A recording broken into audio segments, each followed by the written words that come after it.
ውሃውን በትክክል እስከ ገራው ድረስ መልማት እንደሚችል በተግባር ኦሬዲ በውጤትም የታየ ነገር ነው። ምንም አይበቅልም የተባለበት አሁን የመጨረሻ መጥፎ የተባለ ቦታ ላይ ነው ያለውና ማለት ነው ያ ትርክት ነውና እንደምበቅል እያየን ነው።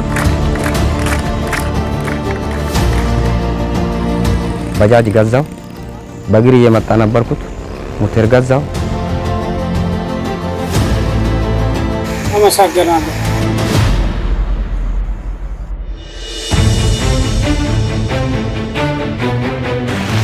ይሄ ድልድይ ከተሰራ ትንሽ መኪናዎች መግባትም ሆነ እንቅስቃሴ ተጀምሯል። ከዚህ በኋላ ምንም ስራ ባትሰሩ የ100 ዓመት ስራችሁን ጨርሳችኋል ብሎ ገልጸዋል። ከሳቸው ስሜት አንፃር ወረድ ማለት ይጠይቃል።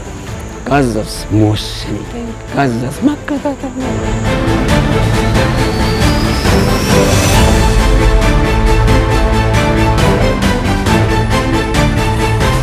ሁሉም ሰው ውሃ መጠጣት አለበት፣ ንጹህ ውሃ ማግኘት አለበት። 55 የውሃ ፕሮጀክቶች ተሰርተዋል። የሶላር ተጠቃሚነት እያደገ እንዲሄድ ነው የተደረገ ያለው።